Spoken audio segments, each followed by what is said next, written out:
Live via Skype and brought to you via YouTube. It's the hashtag Wrestling Podcast. I'm your host, Turnbuckle Jim, and with me, Fast count, man. This is a long time it overdue, has sir. been a long time because some of us are working, apparently. What's up with that? Work, school, too How dare much. you try to improve your life? It's almost over, I It swear. really is. S- Wait, don't say, don't Wait, talk like wait, this. wait. Speaking of almost over, 2016 is almost Oh over. my goodness, yes. It has been a long, weird year for everything. Not gonna lie. So fortunately, we're Like, just do you, gonna talk about the wrestling part of it. We're not gonna talk about everything else. All the celebrity deaths, all the craziness with the election, all the craziness with sports. It's just wrestling. yeah, like, if you think about it, like, if you remember all the way back to January, I swear we were just hating that Roman Reigns was in the title picture and that he was just being shoved down everyone's throats. And, well, if you fast track 12 months, nothing has changed. No, well, some things have changed, but I guess the more they change, the more they stay the same. So anyway, we're gonna recap 2016 and then give our picks for best matches, best wrestlers, and hopes for 2017. Can I already say I'm not looking forward to next year wrestling wise? Kind of. Yes, please elaborate. Okay, so if we had done this like let's say Tuesday, I would have missed John Cena coming back saying, "Oh, look at me! I've lost every match in the last couple of months that I have wrestled, but I'm just going to demand a title shot and get it because I'm John Cena." Yeah. But why won't they pull the trigger on a heel turn? Because that's the most heelish thing he can do is just show up, demand a shot, without doing anything to earn it. Besides the fact he's a 15-time champ. Yeah, I think he has the Rock's kind of stature now, where he can just show up and demand a a shot, even though he's been gone doing SNL, which was actually pretty decent, by the way. Yeah, that's pretty heelish. I don't know, kind of got a heel vibe. Maybe they might do a double turn at the Rumble. Does it look? Does it smack of like, well, I let you beat me at SummerSlam, so I'm taking the title back at Rumble Ooh, kind of deal? maybe we'll have to see. I mean, it's that is interesting. You give him that stroke, but also you take it away from him too. But before we get too in the weeds, like him winning the title would do nothing unless they do like a retirement match with Undertaker. Yeah, I don't know. I think honestly, John Cena being champion, like in tying Ric Flair's record, he might go over well as being a heel because at this point, I think he can get away with it and still have. Well, I don't know if the kids would still cheer for him, but still, I mean, I think it'd be interesting to see where they would go with that. But I hope he only wins the title as a bad guy, not as a goody two shoes Super Cena. Well, if anything, he should switch over to Raw because he hasn't won the Universal title yet. I guess I count that as a world title run. Even though it's champion of the universe. Uh, I feel like he's He-Man all of a sudden. I Masters of the know. Universe? Yeah, yeah. Champion Okay. of the universe. Anyway, so let's just go through 2016. I kind of want to do month by month, I guess, just get our quick thoughts about where things were headed, where they were Uh, going, and start at the Rumble. I guess, yeah, that All right. works. So Royal Rumble, Roman Reigns was champion. He puts the championship on the line. Well, he has to put the championship on the line, which, by the way, was one of my predictions for 2016 that the belt will be defended in the Rumble itself. Fantastic. Yeah, I know. I actually got like 2 out of 3 things. Actually, 3 out of 5 things right. Kind of. Anyway, so Rumble happens. AJ Styles, of course, debuts. Roman Reigns is like the second to last guy eliminated. Triple H ends up winning the Rumble, coming in at number 30, stacking the deck against Roman Reigns, and he wins to I think a pretty big ovation. Oh, what? You talking about Triple Yeah, H? Triple H does, yes.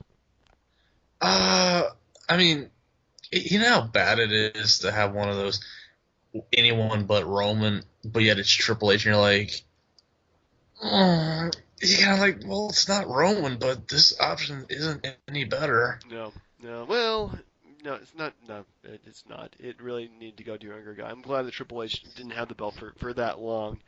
And he don't think he only really defended it one time anyway against before losing it, which we'll get to in a second. But yeah, it was not a good run. And like, think about his timeline, like for the year. I mean, I know we're getting to it, but Right. like, he wins the belt at the Rumble, Right. loses it to Roman Reigns, Yeah. disappears, Mhm. comes back, gives a pedigree, and leaves again. Yeah, he really hasn't shown up quite a bit. Not at all. Oh god, that's one of the things I'm not a fan of. The show, like this Seth Rollins booking, but that's not the point. Yeah. Yeah, yeah. So anyway, so we go into Fastlane, which we have the triple threat main event for the number one contendership, which for some reason Roman Reigns has to defend the title at the Royal Rumble, which is probably one of the most difficult things to do. Loses it. And then the next month, he's like, well, we're going to screw you over by putting you in a number one contendership match with Brock Lesnar and Dean Ambrose. Okay, this is the thing that always chapped me so bad about that. You finally do it. You take the belt off the guy, but you're like, oh, but you impressed us enough in the main event, so we're going to put you in a triple threat match to get an opportunity for the title. Yeah. Like, just, I understand it's Mania, but just keep him as far away from the belt as possible. Otherwise, it just looks like bad writing. Yeah. It was 2016 started really, really bad, especially with this. The booking for Roman Reigns, I thought, was just atrocious, hard to watch. Dean Ambrose felt like he was just there to give Roman the rub in terms of everybody likes me, so everybody's gonna like you, kind of feel to it. And man, it just did not work at all. Roman Reigns was I don't know. It's like they're trying to push this dead car to the finish line, and it just was not working one bit. Well, we'll see if they want to put another engine in that car. True, true. They might just put some I don't know ADHD medicine in it or something like that. Anyway, we're probably getting ahead of ourselves. I mean, what's the old adage? You can polish a turd, but it's still crap. Something Yeah. like that. I think the is you can't polish a turd. Oh well, I just made up a new one. Yeah, well, that might make sense too, but I think you can't polish a turd. But yeah, I don't know. I think Roman, in the right context, can get over. I mean, he was over as part of the Shield, but of course he had Seth Rollins and Dean Ambrose helping him out with that too. And they really kind of hit his disadvantages and Hmm. highlighted his advantages in the group too. So now it's just him as a singles wrestler. It just does not work that well. I, I would like to get into like the timeline for certain wrestlers throughout the year, at some point through this, just Sure. to figure out, God, if they did a good job with those people or not. Sure, sure, we can do that. Anyway, so after that was February. February was, and then of course we have WrestleMania weekend, which started with NXT Takeover Dallas. They had the last match for Sami Zayn in NXT. Oh, his Nakamura match, right? Yeah, his Nakamura match, the debut of Shinsuke Nakamura, who really had a great 2016 in NXT for the most part. Austin Aries also debuted as well. The same pay-per-view. So yeah, it was probably the much better show of the weekend. We already reviewed this back in the day, but WrestleMania 32. Yeah, that was interesting. Yeah. How would you why do you describe it as interesting? Well, because it was god awful. If you think about it, there was a lot of injuries, but injuries Yeah. doesn't explain bad booking. Like No. you don't have the New Day lose a 6-man tag to the League of Nations, and then you break the League of Nations up the very next night. Yeah, and then you have the League of Nations beat up by legends. These guys in their 50s beat them up. It's just what the fuck. Heck, didn't New Day get stunners too? Like it No, was, Xavier Woods got a stunner, but he kind of deserves it. yeah, and it was, and then it was kind of weird logic. It was like you had AJ lose to Jericho because you wanted Jericho to be credible enough to fight Dean Ambrose, but then you put AJ Styles in the main event with Roman Reigns Yeah. for a couple months. Like, Yeah, and to top it all off, you have probably one of the worst main events in WrestleMania history with Triple H and Roman Reigns. well, it didn't help that the thing was almost 5 hours plus the 2 hours of the God, pre-show. 2 hours So of the by the time, show, yeah, plus another 6+ hours of the show itself. Yeah, so by the time the main event came around, not only was the main event flat, but no one cared about it, and it just was a complete stinker. Yeah, everybody just honestly, I wish I'm glad I didn't go to that show because I would have wanted a huge refund afterwards because people travel from all over the world just to go to WrestleMania, no matter what WrestleMania is in terms of a card, and just to see that honestly, like, yeah, you had 6, 7 hours of entertainment, but man, it was really bad. Yeah, Yeah, no, not hilarious worth it. enough though, I did win the Ric Flair award for the group I watched with because I got the most matches predicted wrongly. Oh, damn. Yeah, I didn't think I got a single match right. It was just like, well, you know, what can you do? Plus, you Did you had, put some? Did you put somebody in the figure four after though? I felt like doing that, especially after watching the Shane McMahon Undertaker match.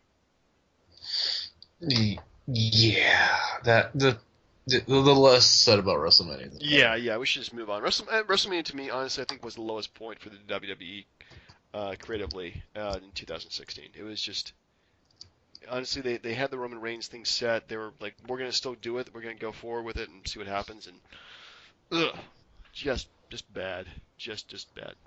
Anyway, so next up we have Payback, um, where the main event was Roman Reigns defeated AJ Styles in AJ Styles' first championship match, actually, I think for the most part. Yeah, and then it was weird because they kind of teased a heel turn for him, but then they had the club interfere, and then the Usos got into it, which God, that was so bad because they ended up making the Usos heels by association. Yeah, well, that was pretty much bad booking on their part. The pay-per-view also, well, looking at the card right now, I'm just going through it on Wikipedia. Actually, it had some good stuff afterwards. They had, well, I mean, the Vaudevillains defeated Enzo and Big Cass when Enzo concussed himself.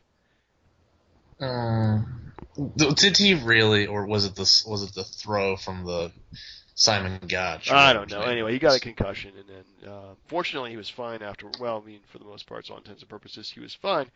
Also had the first Kevin Owens versus Sami Zayn match on pay-per-view for the WWE main roster too. Oh, that's right. Yep, and they had a pretty good continuation of their feud. Of course, the feud had been going for like over a year too, which was kind of cool. They brought it over from NXT, so Mm. some kind of shining spots right there. Yeah, definitely, definitely. And once people started slowly coming back, or the NXT people came up, it gave them that little boost. And as long as we don't call it the new era, I think we're fine. Yeah, the name itself is kind of crappy, but well, they tried. They tried. So next up in May, they had Extreme Rules, which was again Roman Reigns defeated AJ Styles in an Extreme Rules match, which I guess means anything really counts. So yeah, they had the club out, they had the New Day out. But both his matches with AJ Styles were pretty good actually. AJ Styles did a great job of making him look like $1 million. So, and there's the point. Roman looks good when somebody better than him is in the ring with him. Well, you're saying the Triple H is not better than Roman Reigns? I no. Hmm. Yeah. Also, this was the same pay-per-view that had the Asylum match. Remember that? Oh, what was it? Mitch was the potted plant, right? Right. Mitch the Potted Plant ended with a 69 thumbtacks to Chris Jericho. Um, which Jericho honestly, like Jericho at this point, like you kind of expect him how he's gonna go back to doing Fozzy whatever, but this is kind of a turn for him really. And taking a much more of an interesting character and giving him more of his mannerisms that have been kind of getting over these days. Yeah. Oh, we talking about wearing the scarf, and Right, the we're scarf as we're opposed to the jacket. we're not ready for the list of Jericho No, yet. no, the list comes later. But at least this was kind of the start for it, because the whole like he kept on saying like the 69 thumbtacks, um, which I thought was kind of neat. Anyway, yeah, this is also the same pay-per-view where Rusev defeated Kalisto to win the United States Championship back, which was a nice turn after he'd been pretty much neutered by Cena the last year. Well, that whole Dolph Ziggler, Lana, Summer Rae angle. Bad, bad, bad. But you think they would learn from that and not put him in feuds where somebody's trying to take his wife? Yeah. Well, at least he's not. She's more on the same page with him these days, as opposed to 2015. That was a. Oh my goodness, that was probably one of the worst angles they've ever done, and they had to break it up because of real world events. You can't get married to the person that you're kind of feuding with. Ah, Anyway, humbug. so skipping to June 2016, we had Money in the Bank, which features some interesting things. I mean, it does have Dean Ambrose winning Money in the Bank and Right. then cashing in on Seth Rollins after he Yes. beat Roman Reigns cleanly, Yep. which, if I'm not mistaken, was right around the time that he got suspended. Yeah, Roman Reigns was suspended right afterwards for wellness violations. One of the many, there was like, it was him, Paige, Alberto Del Rio. I think we're like all in the same weekend. And then like 2 months later, it was Eva Marie was suspended. Oh yeah, and also Adam Rose was suspended. I think before this, maybe. And and then Paige got busted again, Yeah. and then Del Rio was fired. Well, I think Del Rio asked for his release. Yeah, well, I don't Yeah. know. Anyway, so yeah, It but was anyway, there was a lot of them that just happened at like the same time, which is kind of crazy. So, um, anywho, but yeah, this is also I did predict in my 2016 predictions that Seth Rollins would win Money in the Bank. I guess it's kind of true because he won the belt at the pay-per-view, but didn't actually win Money in the Bank itself. well, I mean, at the end of the day, I consider that a win. Yeah, for me, this was also the same pay-per-view they had the first AJ Styles versus John Cena. Oh, yeah, no, was it, or was that the? Yeah, no, This you're one, right. yeah, this one. So yeah, John Cena actually he was only around really for I think only like four pay-per-views this year. Well, I mean, yeah, well, he did help The Rock at Yeah, WrestleMania. he did show up for that for his brief appearance, but he was gone for relatively quite a while. Well, he was injured until he came back to fight AJ right Yeah. off the bat. Um, so anyway, yeah, the next pay-per-view was Battleground 2016, which actually was at Verizon Center. I opted not to go to this for some reason. I don't know why. Well, this is kind of like a line in the sand pay per view in a way, if you think Yeah. about it. Well, it was the last pay-per-view before, actually the first pay-per-view as the brand split. Yeah, it is. So that was pretty much I would say maybe the dominant storyline of this year was the brand split itself into SmackDown and Raw. So any thoughts before we move on about the brand split itself? It was teased for I'd say about 3 or 4 months before it actually went through with it and split up the roster. Looking back, I still say SmackDown's a better show.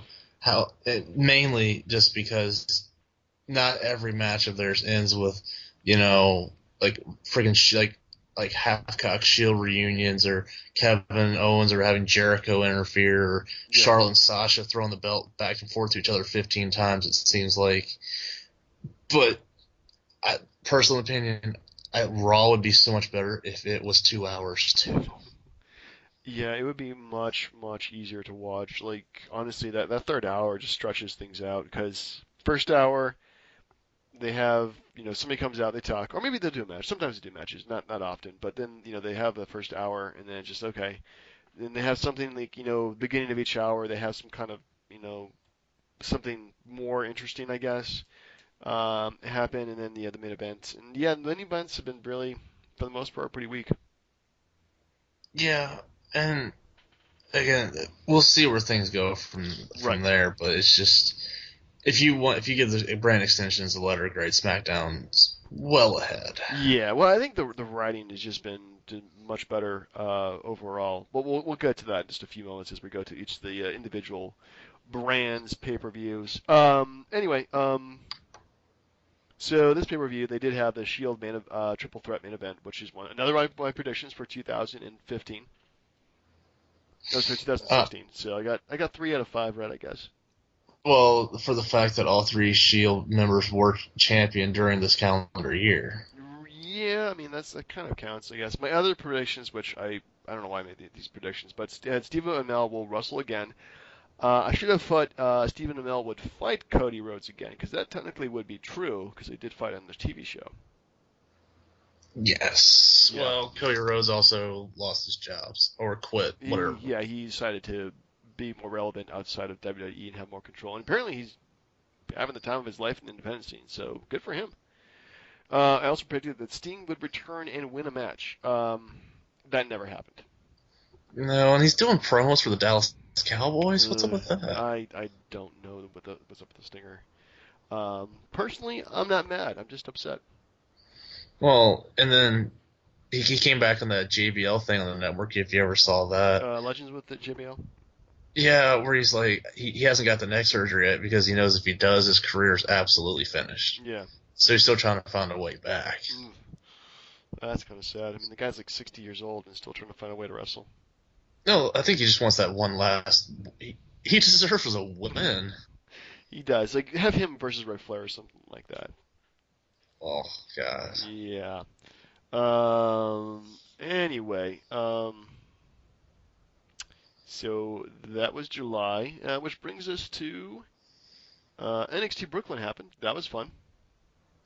Indeed. I really enjoyed. I mean, all the NXT shows, despite the fact that the brand has sucked up a lot of talent, has been, pretty good. Pretty good. I mean, they definitely brought in some more guys.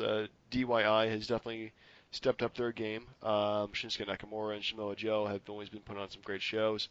So I'm hoping that they bring in more guys for the undercard and develop it to develop more wrestlers. Yeah, it's weird, like where they're going with that, because you're just and the Rumble's a good time for this now, where you're just like, well, who's coming up? Right. And I mean, you would think Samoa Joe at this point because Bobby Roode's the number one contender, but been in NXT for quite a while. I think since what 2000, like early 2015, I think. So I mean, he'll be there for almost 2 years at this point. I mean, which is pretty crazy actually. I think it was before that because like he feuded with Baron Corbin for a little while too. Did he? Because I remember he showed up as Kevin Owens was beating the crap out of Sami Zayn, which I think was in 2015. Remember, like he broke Tyson Kidd's neck, and yeah. Anywho, Well, yeah. So next up we have a SummerSlam, another 4-hour show that really should have been 3 hours, which was. If forgive me, SummerSlam, sir, was just John Cena, AJ Styles, and the rest was crap. Yes, I completely agree with you. There was nothing else redeemable.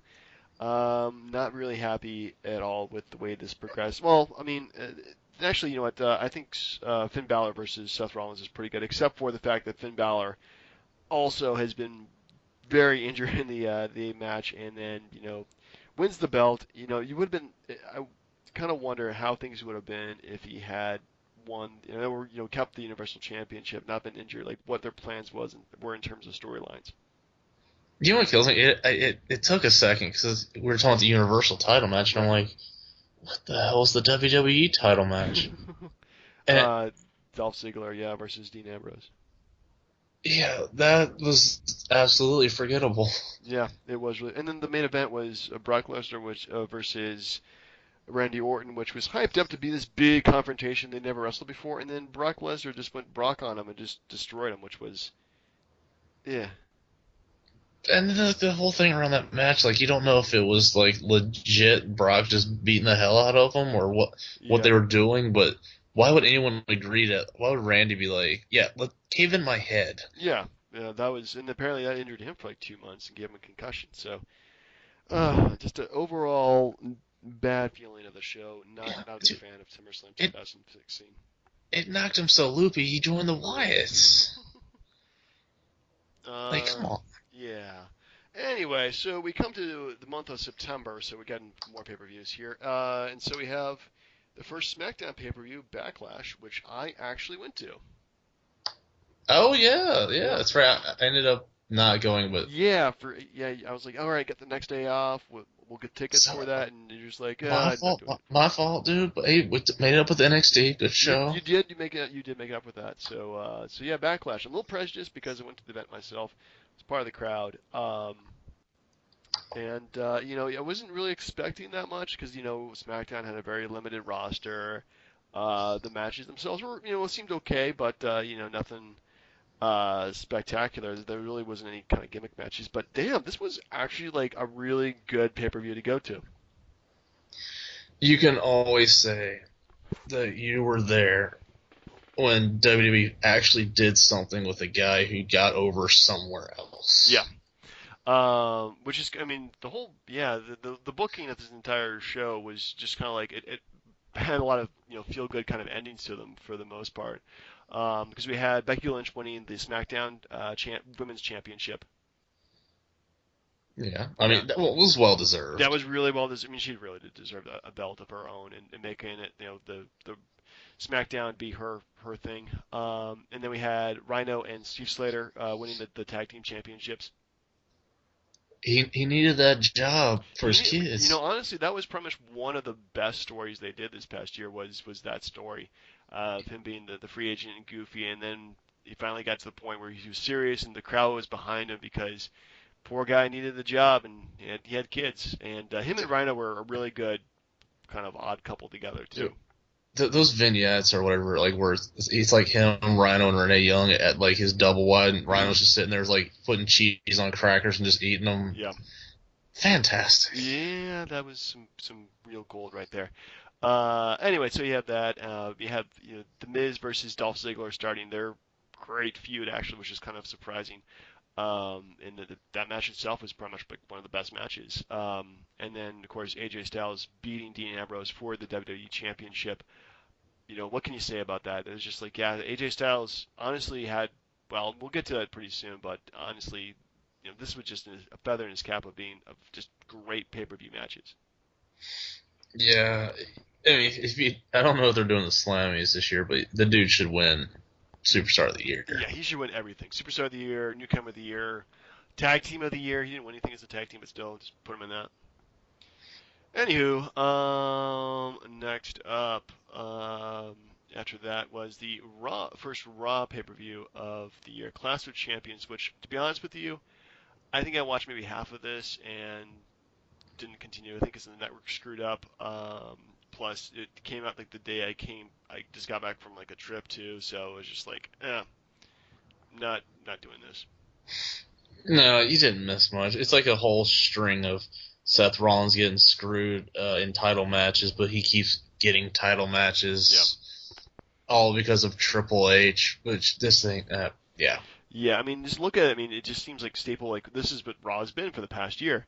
New Day versus the Club, T.J. Perkins versus Brian Kendrick, Cesaro versus Sheamus, Chris Jericho versus Sami Zayn, Charlotte defeated Bailey and Sasha Banks, Roman Reigns defeated Rusev and for the championship, and then Kevin Owens defeated Seth Rollins. So yeah, just I don't know. Like I like a lot of these guys, but they're not really doing anything really creative with a lot of them. No, definitely not. Nope. So next up we have No Mercy in October, the next SmackDown pay-per-view, where they had the main event on first. Well, if you look back at how considerate Trump has been Yeah. for Linda McMahon, giving her a cabinet position and Secretary of Suctitude, I don't know what it is. I think it's like small business something. Yeah, they're perfect for that. Yep. And yeah, so it's like let's put the main event on first so that people will go watch the debate, forgetting the fact that this is on the stupid network. It can be watched at any point. And then you're also saying, well, screw you, Miz and Dolph Ziggler. What you're doing, you're on last, but we don't really think anybody's watching at this point. Right. Well, actually, they were second to last. No, I'm sorry, third to last. Because you had Naomi and then Alexa Bliss had a match, and then Bray Wyatt and Randy Orton was the last match of the evening. Oh God, was it? No. I thought the ladder match No, wasn't it a that ladder was. match? I mean, it wasn't a ladder match. No, it was a child versus career match, which was probably like, honestly, one of the best matches of the year. And And it definitely it was one of those really good feel good endings for a match too, with Miz finally losing to Dolph Ziggler. Yeah, I I didn't care. I honestly would have been cool if Dolph retired because he's just a waste of space to Ooh, me. I don't know. He's having a bit of a career renaissance this year. He's needed the right kind of writing for him.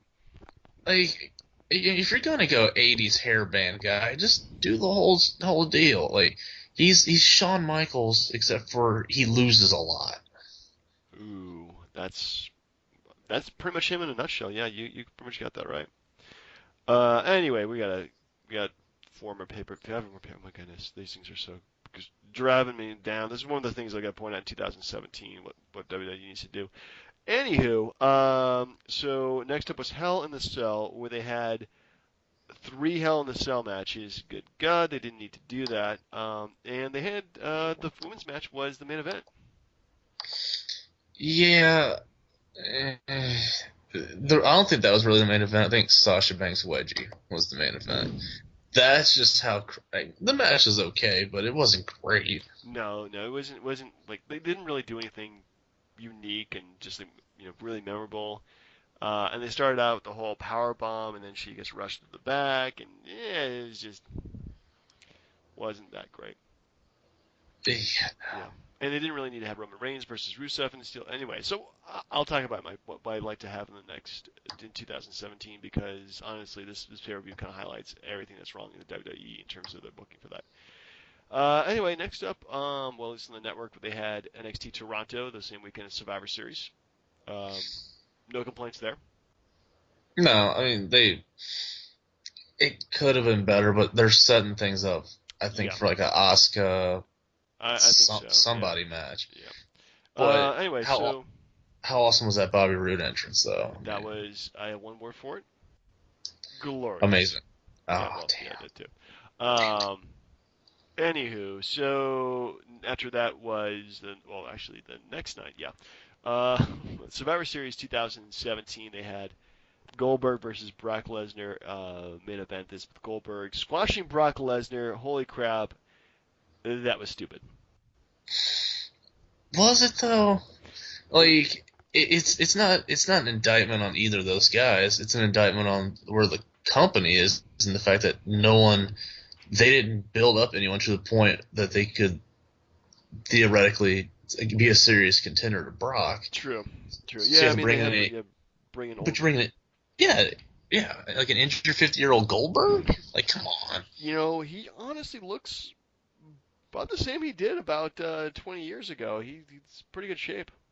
Yeah, but the thing is, it's like the match couldn't have gone longer because he physically probably Yeah, he could probably not have couldn't. Yeah, taken any bump. Yeah, he would have gotten his ass kicked. So it'll be interesting to see next month what he does in the Rumble. Making his second appearance in, well, I mean, as many years, I guess I should say. But the big thing about the another big thing about this pay-per-view is they actually had Team Raws versus Team SmackDowns, which for the most part I enjoyed. I like the old Survivor Series format, and they did overall a pretty good job of using that for their advantages. Yeah, I mean, I kind of wanted SmackDown to win something, and they finally did. Yeah. Uh, not, I mean, kind of surprising how it ended up A with like little the bit, Wyatts and yeah, Orton. yeah, but it was, I would say, one hell of a match though, and we'll get to that soon enough as it is. But yeah, overall, I think the pay-per-view itself, I thought was pretty enjoyable. It was advertised for 4 hours, but went like 3 hours and 15 minutes, which I'm very happy with too. Thank goodness. Thank goodness indeed.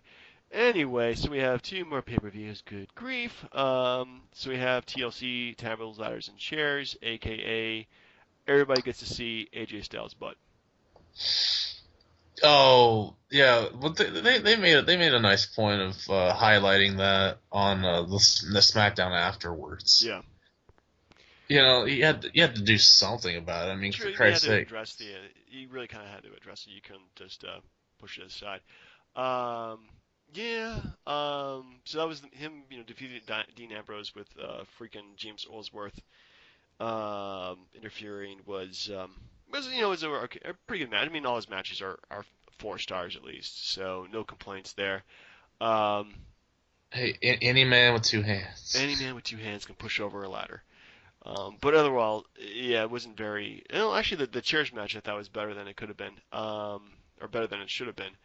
Other than that, it was actually the ladder match is pretty decent too. It was a fairly decent pay per view. I'll give it that.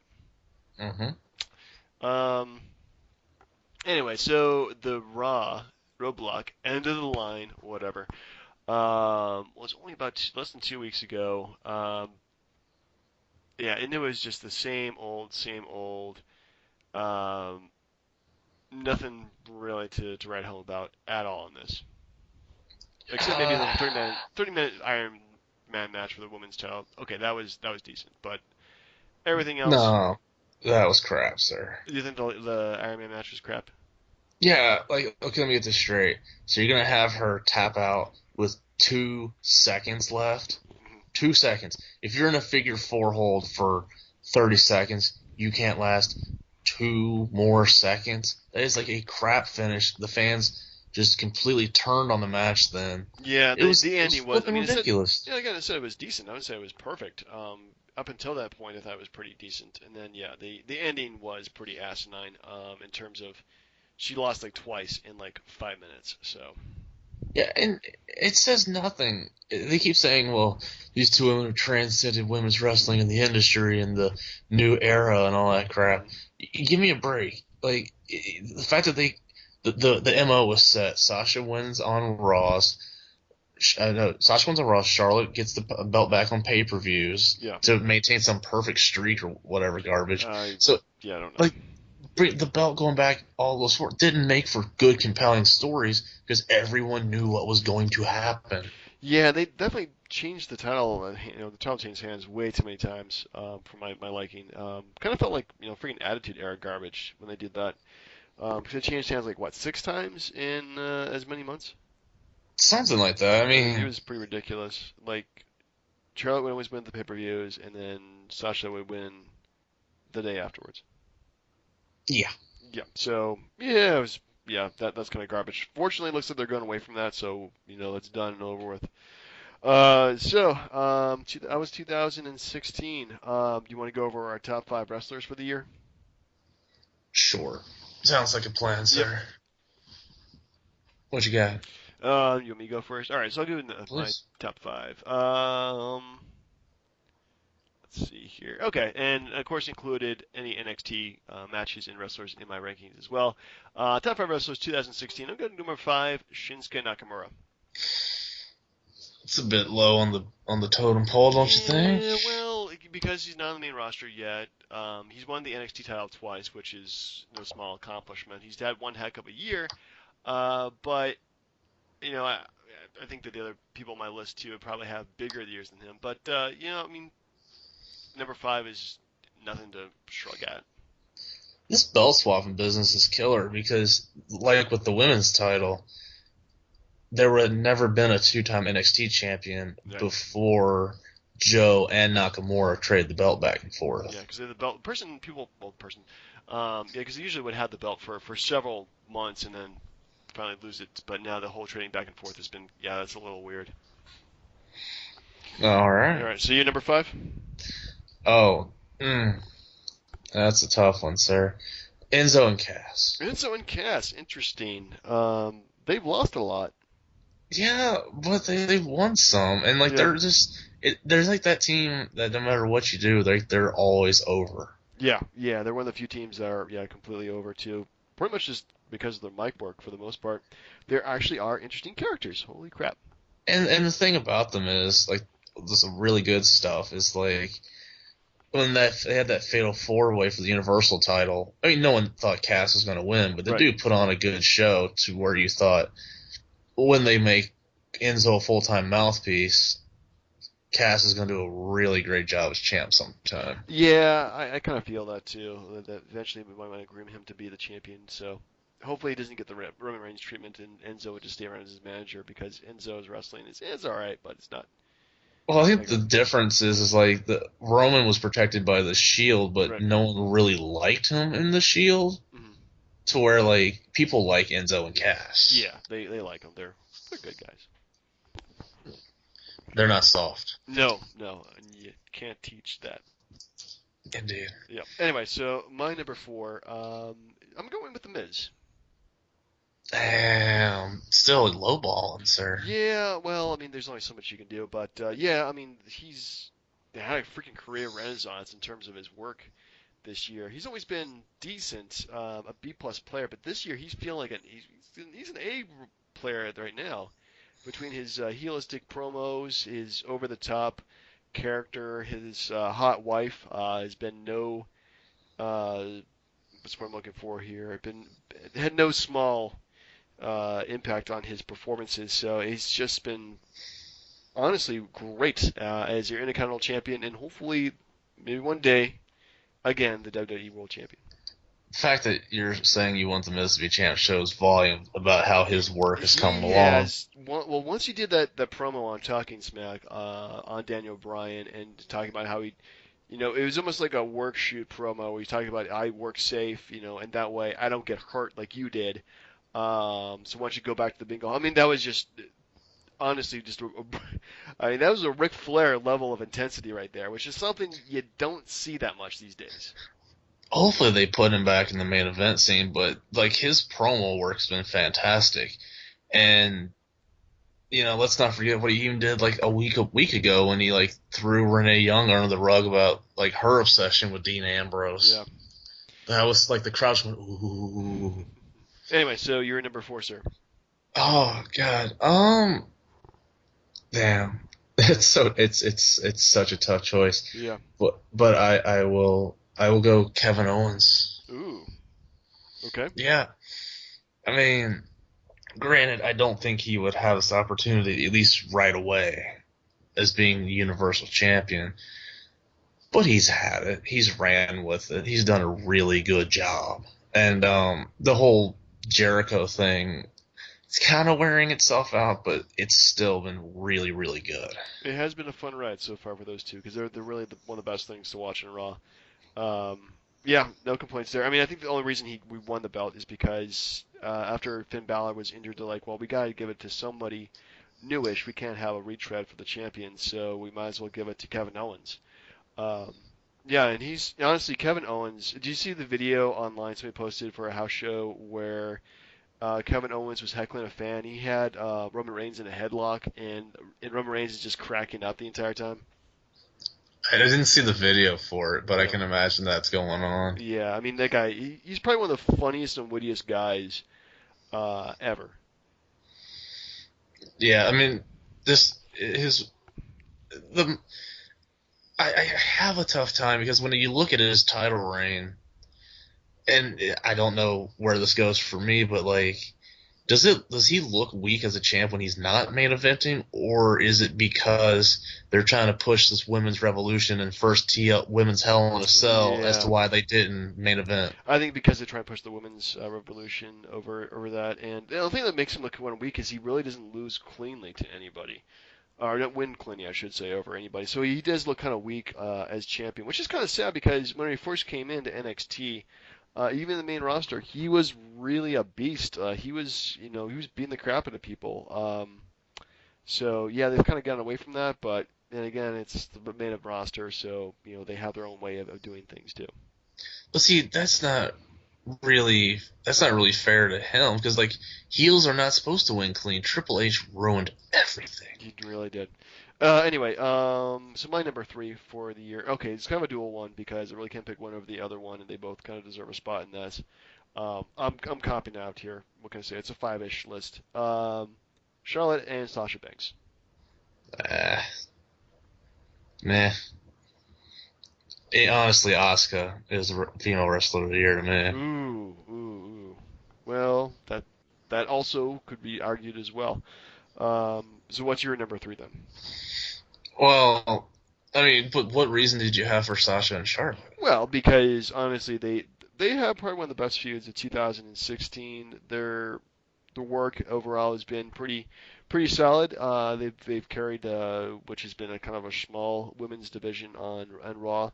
Pretty much they're the division. Them and Bailey and maybe Dana Brooke and maybe Nia Jax. That's all I can think of at the top of my head. Um, but yeah, they definitely been able to carry the spotlight and make the women's title not just a sideshow, but part of equal to almost the men's title. That is a very, very fair point, Mm. sir. Fair indeed. So I'll just give it to Asuka then. Okay, what your number Yeah, three, Asuka? absolutely. All right, yeah. Well, she's definitely been dominant since she beat Bailey. No complaints here.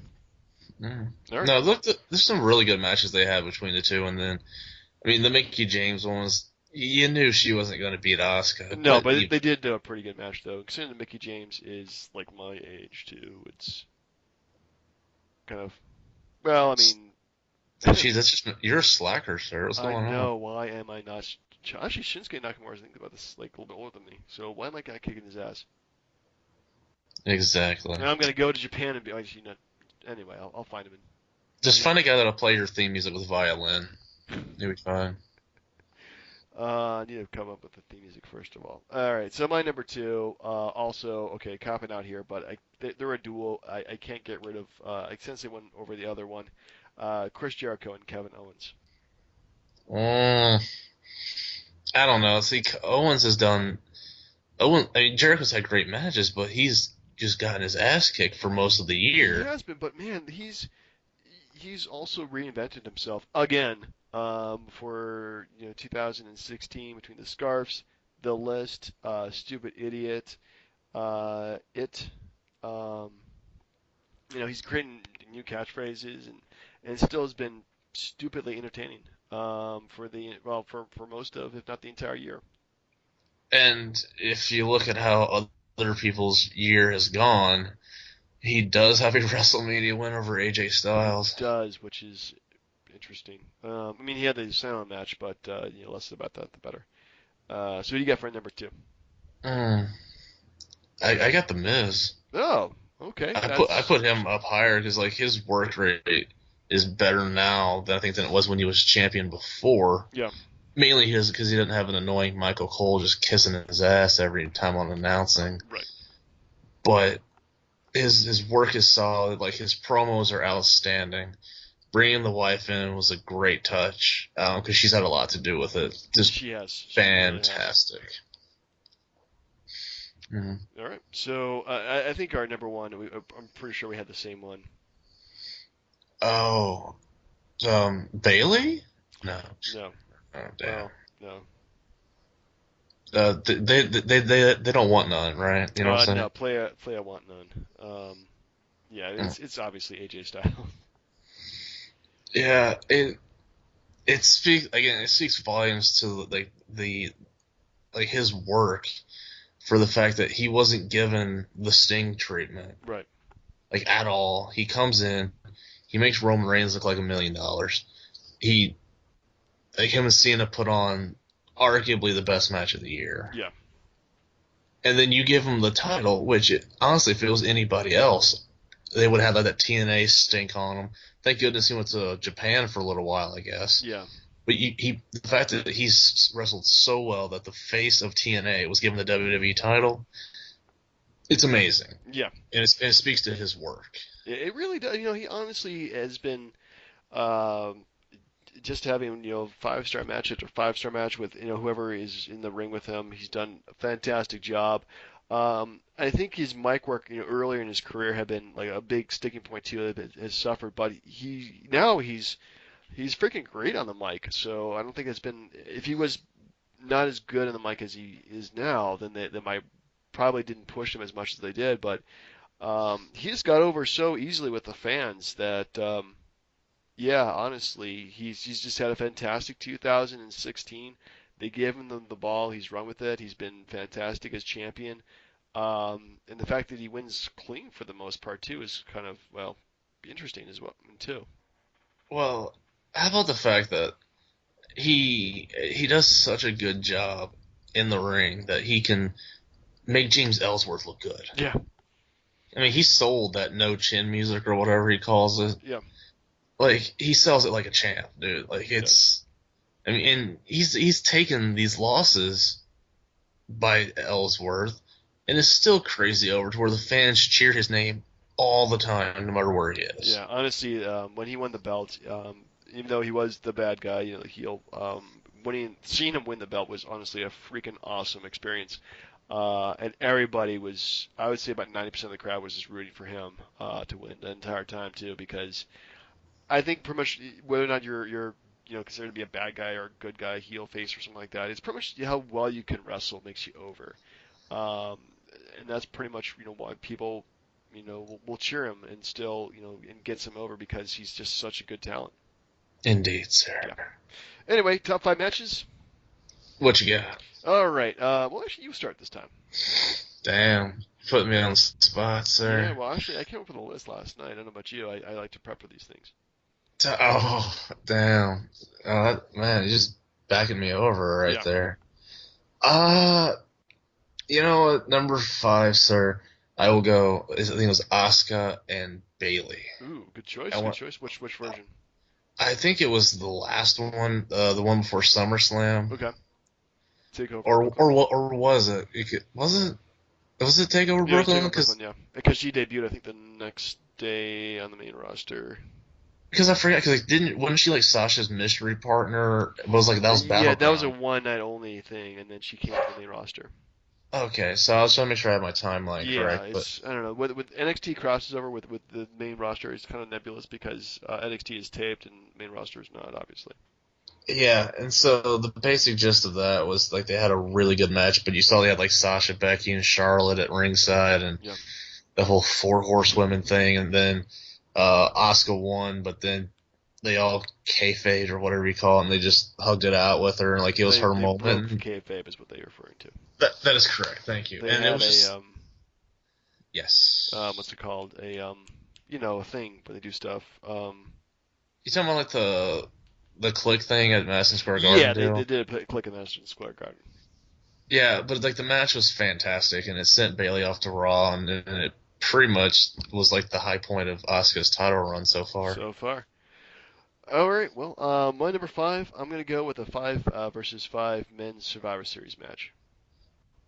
That's a great one. Yeah, honestly, I checked it and it was the longest traditional Survivor Series match of all time.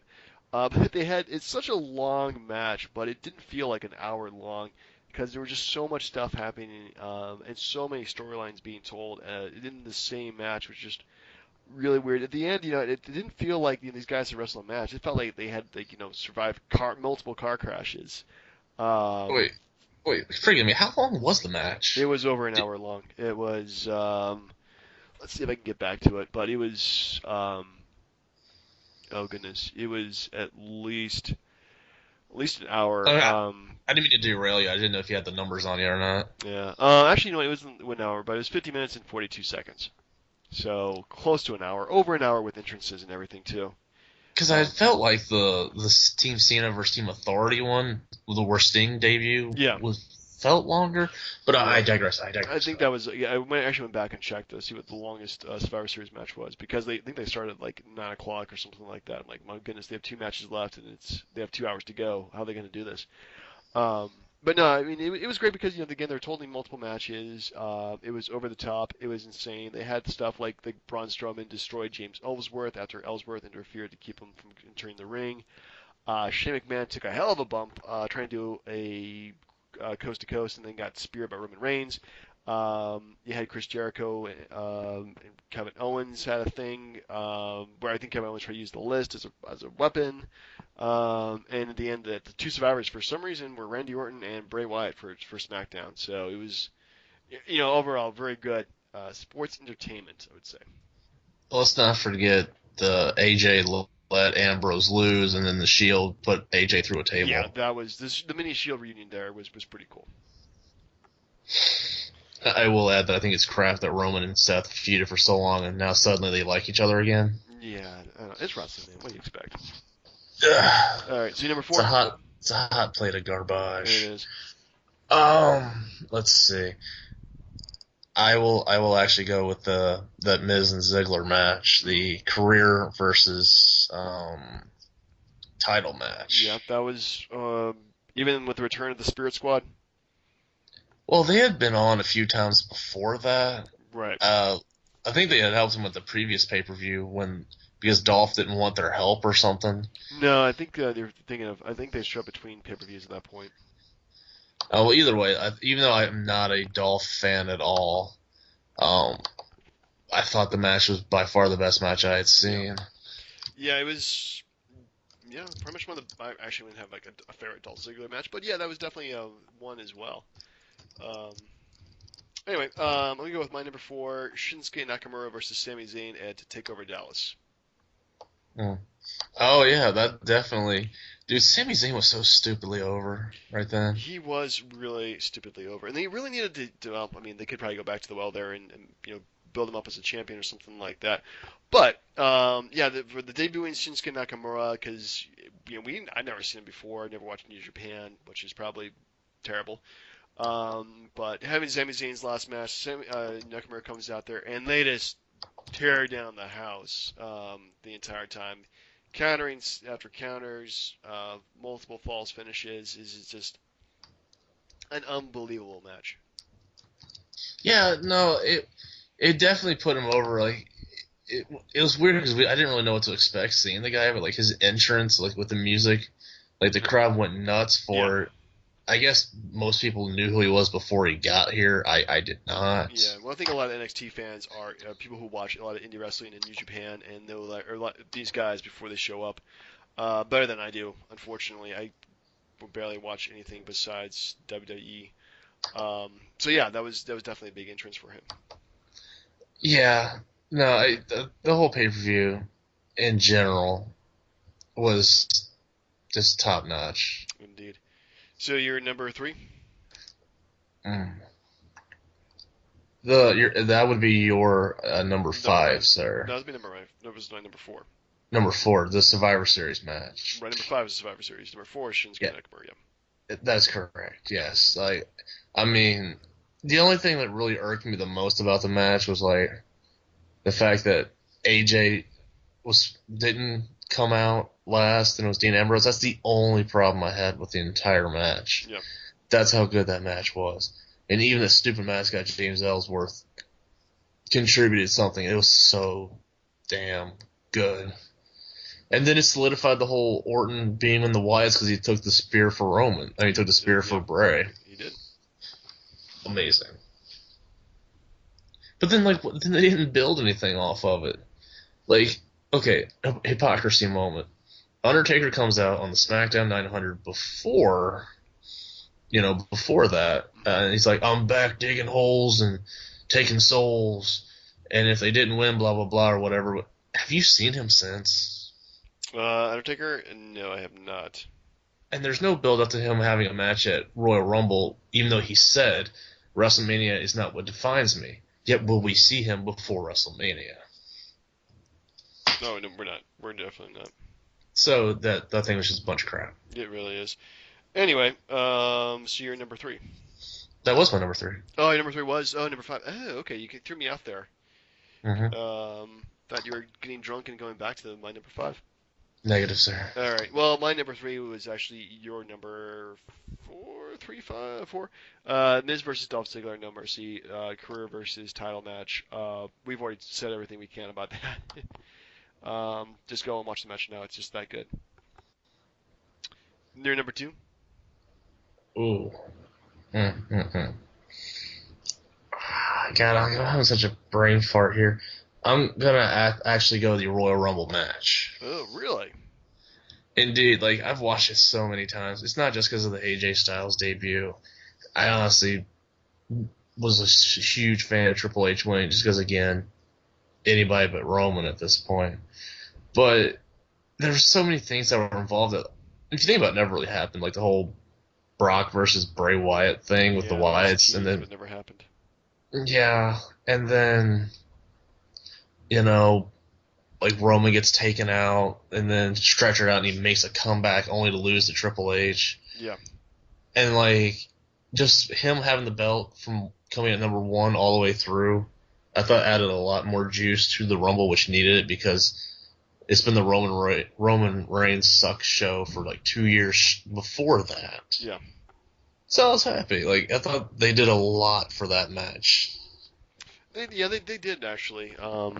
Yeah, I guess the whole Roman Reigns thing didn't seem as urgent as he should have been, but yeah, overall I thought it was pretty good Rumble, one of the best Rumbles they've had in a while. It definitely was. All right, well, my number two, Team Hashtag DIY, uh, Tommaso Ciampa and Johnny Gargano. My goodness, his names aren't easy to say. Versus the rival, Takeover Toronto. Best 2 out of 3 Mm, falls match. God, dude, like I completely forgot about that. But it's like it was tough because their first one was so good The too. first one, yeah, Takeover Brooklyn was really good, and this one was just just tell the great story between the two teams, and you would kind of think that maybe Team Hashtag DIY was going to break up beforehand, and that the Revival has just been such a strong tag team, and unfortunately they lost a lot of tag teams in also lost a lot of stuff in NXT this year. So seeing a match like this caliber from this location, I thought it was great. Yeah, no, it.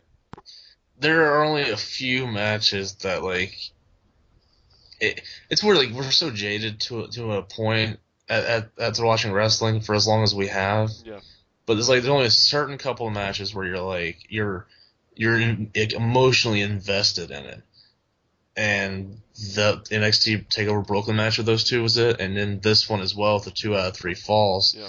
with like the multiple like with the injuries, and then it was so good. Yeah, and Like, I mean, honestly, hashtag DIY, they really turned a corner on me. I thought they were kind of crappy at first, but now they're just like, well, these guys are fantastic. And the Revival, too, honestly, is like a tight team of Arn Andersons. They're just that damn good. indeed. Yeah. So you're number one.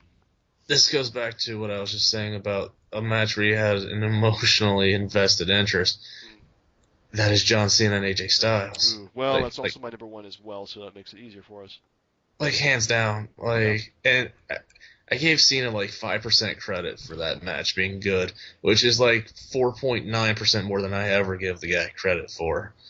Damn good match. When AJ went for that phenomenal forearm or something, I honestly expected Cena to catch him and do an AA and end the match, but it didn't. He got a clean win in arguably the best match, in my opinion, of the entire year. Yes, I think that's is an easy argument there for that match, and for the same reasons too. The fact that John Cena lost clean to AJ Styles in what's been traditionally John Cena will lose, and then he would win, and then he'll win, and then it's done. This one, AJ Styles won the first one, John Cena and his team won the second one, and then the third one, AJ Styles won, and clean in the manner, and it was such a great match too. It's just almost a perfect wrestling match in my opinion. Yeah, and you didn't really expect that kind of match to happen, but it did, and it was so good that the rest of the pay per view, I just didn't care. No, I definitely take away from the rest of it. Unfortunately, 4 hours long. Good grief. Anyway, so let's wrap this up. 2017 will hopefully be a much more hopeful year with less craziness, less celebrity deaths. Celebrities, please stay alive if you could. Um, but what are your hopes for the WWE? Or what changes would you like to see them make in 2017? Um, Less obvious storylines. Like Cena's gonna win at the Rumble. It's just how it looks. Mm, If I'm wrong, God, I hope I'm wrong. I hope you are too. But let's see. What two other like? Do you remember two historical title runs that lasted just a tad bit longer than a person who pissed off the company, and then magically, like a little bit after that, they lost? You know what I'm talking about? Like, Um, you know how like Demolition's part of that concussion lawsuit, right. and then New Day magically beats their streak, and then 6 days Right. later Yeah, they they lost drop it. the belts. Oh my goodness. Yeah. And Well, then when Charlotte beats AJ Lee's title record, well, it was she Nikki Bella drops that the did belt. that. Yeah, so Nikki, yes, Yeah. sorry, Yeah. Nikki. Forget me. Yeah. I don't know. But wrestling is a bad thing where it's like you create legacies, but also if you get outs with that person, you have to kind of destroy the legacy too. So yeah, there's that. There's also like Brock Lesnar was the youngest champion, and then they made Randy Orton the youngest champion too, just to get Brock Lesnar off the record book. So, yeah, I kind of hope they would kind of get away from that. I would like to see less pay-per-views actually this next year. Yeah, that's not happening. No, probably not. But just please get rid of the number of pay-per-views. 12 is enough. I mean, once a month I think is fine. Um, Maybe have bigger like super shows that they had in SmackDown where they have like all the belts on the line and big stakes. And because fewer pay-per-views, I think would definitely well can make me more interested in it because I'm not overexposed in terms of everything I have to watch. Plus, get rid of gimmick pay-per-views except for the Rumble and Survivor Series. Keep the gimmicks for big feud-ending matches. Look at like Hell in a Cell. They had 3 Hell in a Cell matches. Did they really need to have 3 Hell in a Cell matches? No. No, they didn't. And also too, like it's like okay, the only reason they're doing Hell in a Cell is because it's the pay-per-view. We have to do a Hell in a Cell match. Well, that takes away all the specialness of Hell in a Cell. Bust it out during SummerSlam. Bust it out during a regular pay-per-view. Just use it as a feud ender, as opposed to we're gonna put everybody in a cage because for the hell of it. So get rid of that. Get rid of Money in the Bank. Make that again a special thing and say, have it as a natural progression of the storyline. Not because it's the pay-per-view we have to have this kind of match. Just say, hey, we need to find a new contender or we need to have this kind of contract in line just in case. So we're doing a Money in the Bank match. That I don't know.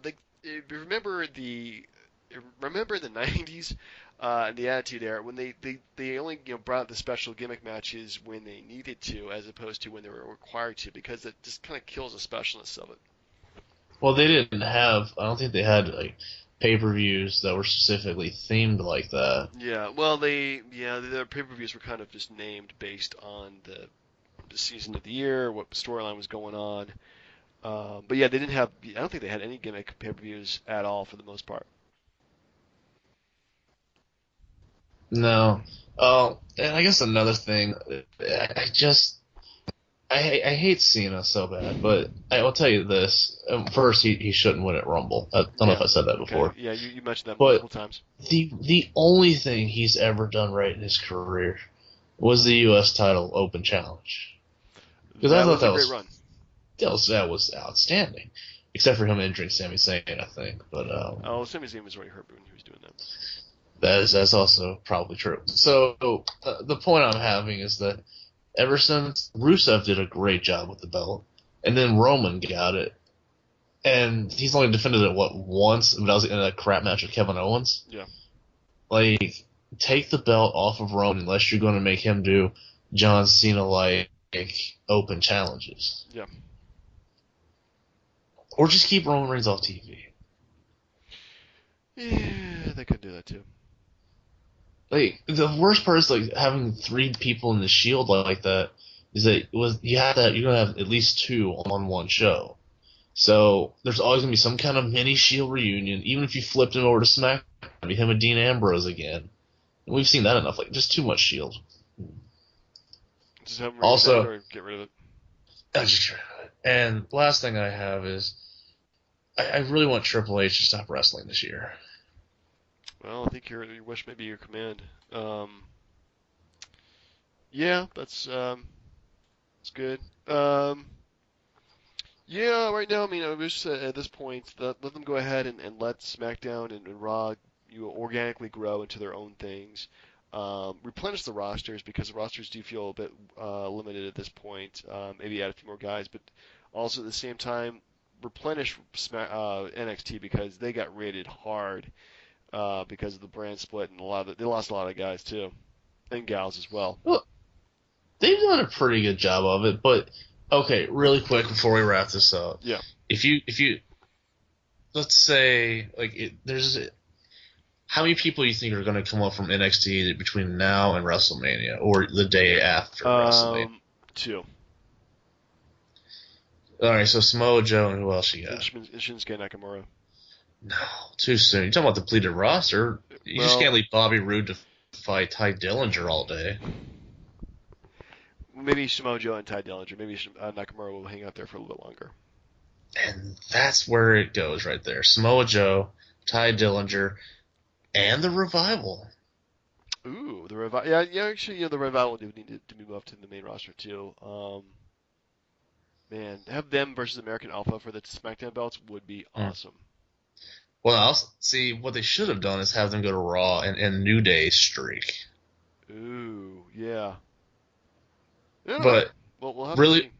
really fast, sir. Do you have any predictions for this year? Not things that we want, but Um, any predictions. predictions for 2017? Man, I really don't have anything like specific. I kind of want to get away from predictions because they are kind of specific. Um, the Nostradamus in me essentially is going to say that 2017, I'm afraid, is going to feel a lot like 2016. They're going to play everything really safe. There's not going to be any kind of risky storylines. The, maybe they may do like one big returning face. Finn Balor will come back, I think, and win the belt and that'll probably be WrestleMania. And that's going to be huge because he needs to come back as soon as possible because they really need to have a strong face, I think, on Raw, which they actually in both shows they need to have stronger faces, and I think Finn Balor would definitely be a welcome presence in that show. All right, who wins the Royal Rumble? Um, well, if he's healthy, maybe Finn Balor.